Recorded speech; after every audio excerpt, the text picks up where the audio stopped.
Assalamualaikum warahmatullahi wabarakatuh. Perkenalkan, nama saya Rahmat Ibrahim Pratama dengan NIM 2305052. Di sini dengan ini saya membuat video.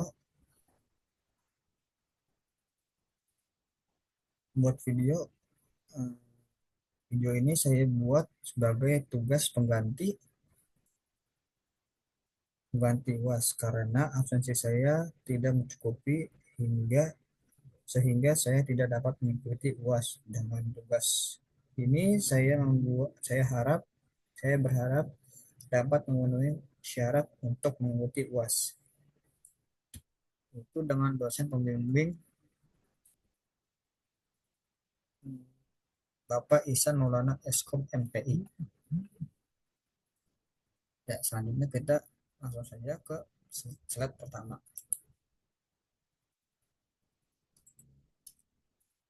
Di slide pertama ini ada pendahuluan.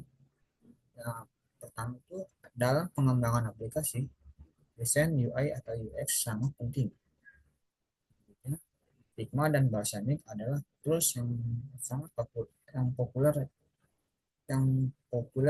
dan sering digunakan. Selanjutnya ada pengertian UI dan UX. Di sini UI adalah user interface, yaitu tampilan visual aplikasi. Nah, kalau UX itu user experience, adalah pengalaman pengguna saat menggunakan aplikasi. Selanjutnya itu ada apa itu Figma. Figma adalah tools desain UI dan UX berbasis cloud, digunakan untuk desain, prototyping, dan kolaborasi tim. Selanjutnya ada fitur Figma. Di sini ada 5 fitur. Yang pertama itu ada UI design, yang kedua ada prototyping, yang ketiga ada desain dan sistem, dan keempat ada plugin.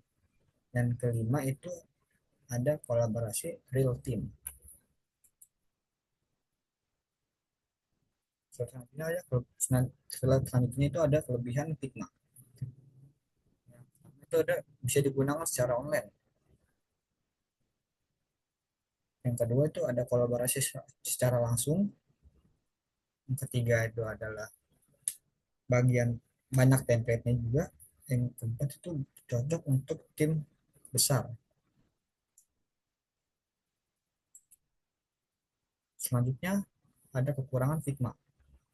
Ya, saya membuat dua kebutuhan koneksi itu harus stabil. Yang pertama itu ada kebutuhan koneksi internet stabil. Kedua ada fitur Figma fitur lengkap.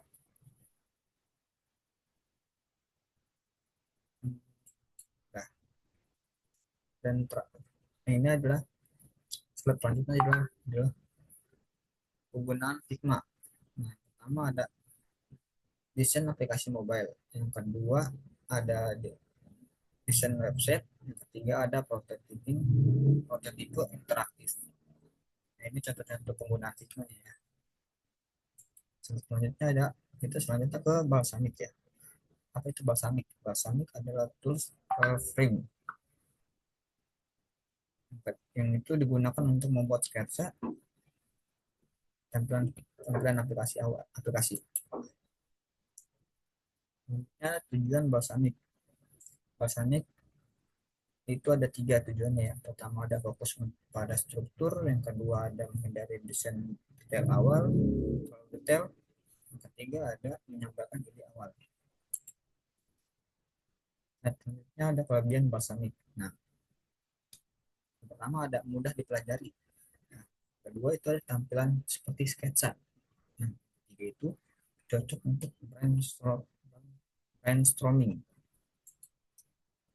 Selanjutnya ada kekurangan Balsamiq. Yang pertama itu tidak untuk desain final, yang kedua virtual terbatas.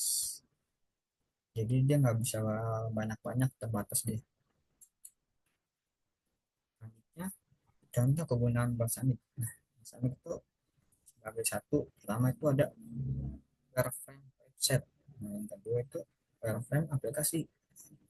Ketiga itu diskusi awal dengan klien. Nah, di sini saya juga membuat perbandingan antara Figma dan balsamik ya. Yang pertama, Figma itu dia dibuat secara detail dan interaktif. Sedangkan kalau balsamik itu lebih sederhana dan konseptual. Selanjutnya itu tahapan penggunaan. Yang pertama, balsamik yaitu wireframe, dan yang kedua itu Figma itu desain UI atau prototipe. Nah, di sini ada studi kasus singkatnya ya. Yang pertama ada proyek aplikasi mahasiswa, yang kedua ada balsamik untuk struktur awal, dan yang ketiga itu Figma untuk desain final. Nah, di sini saya membuat kesimpulannya, berarti itu Figma dan balsamik itu saling melengkapi. Memilih tool tergantung tahapan pengembangan. Jadi Figma dan balsamik itu eh, cuman saling saling